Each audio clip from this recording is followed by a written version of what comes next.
High friends, you with me স্টোরির আরেকটি ব্লগে তোমাদের জানাই স্বাগত। তোমরা সবাই কেমন আছো? আশা করি তোমরা সবাই ভালো আছো। চলো আজকের ব্লগটা শুরু করা যাক।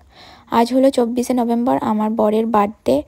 আজকে হঠাৎ করেই আমাদের ঠিক হলো বাড়ি চলে যাওয়ার জন্য, মানে আরামবাগ যাওয়ার জন্য। তাই ও ডিউটি থেকে এসেই বেরিয়ে পড়লাম। এখন বাজে 3:30, মানে বিকেল 3:30। বাড়ি যেতে যেতে সন্ধ্যা হয়ে যাবে। সন্ধ্যার পর একটা ছোট সেলিব্রেশন করারও প্ল্যান আছে। চলো তাহলে বেরিয়ে পড়া যাক। আমরা যাব বাড়ি বাইকে, রানীগঞ্জ থেকে আরামবাগ NH2 ধরে।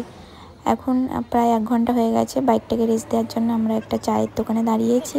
সেখানে 1 কাপ করে দুজনে চা নিয়ে নিলাম, নিয়ে খেলাম। আরও 1 ঘন্টা পরে আমরা দাঁড়িয়ে পড়লাম একটা ফুচকার দোকানে। আসলে রানীগঞ্জে আমাদের ফুচকা খেয়ে একদমই পোষায় না, কারণ ওখানের আলুটা মাখা হয় ঘুগনি দিয়ে, আর এখানের টেস্ট আমরা পাই না। তাই আগে আমরা হুগলিতে ঢুকেই আগে আমরা খাই ফুচকা।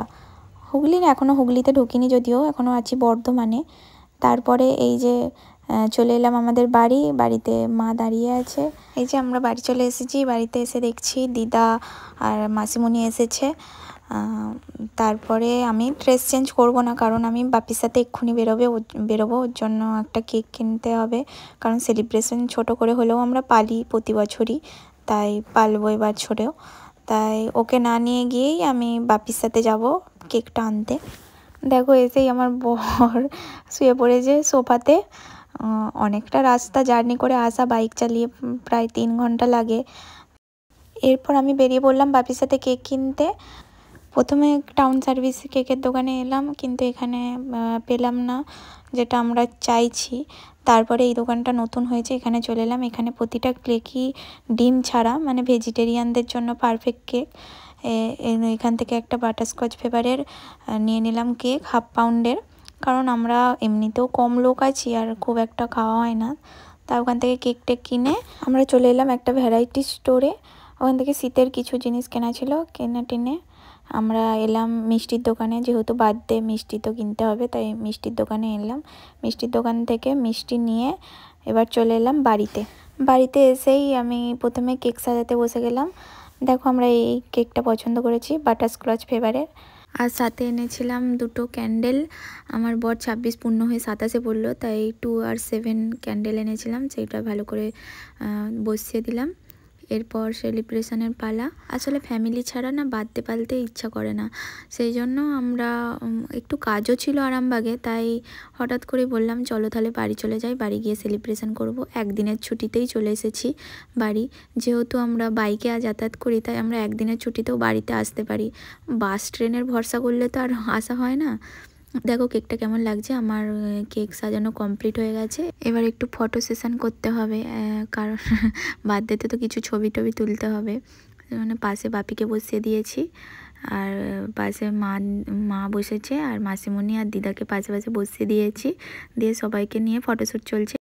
এই যে আমাকে ছাড়া ইনকমপ্লিট লাগছিল, তাই সেলফি ক্যামেরায় ভিডিওটা করে নিলাম। এবার বার্থডে কেক কাটা হবে। সবাই কমেন্টে আমার বরকে হ্যাপি বার্থডে জানিয়ে দিও। দেখো আমার বরের ফটো তোলার আর শেষ নেই। এদিকে আমার মা অলরেডি হ্যাপি বার্থডে গান গাওয়া শুরু করে দিয়েছে। এই যে কেক কেটে এবার সবাইকে কেক খাওয়াচ্ছে।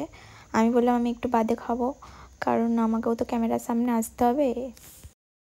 এরপর আমি আমার শ্বশুরমশাইকে ক্যামেরাটাকে ধরিয়ে দিয়ে চলে এলাম ক্যামেরার সামনে। এসে কেক খাওয়ালাম, দিয়ে খাওয়াতে খাওয়াতে একটু মাখিয়েও দিলাম গালে। কেক না গালে দিলে বার্থডে বয় বলে মনে হচ্ছিল না। এরপর আমার বর গিয়ে দিদাকে অনেক করে কেক মাখিয়ে দিল।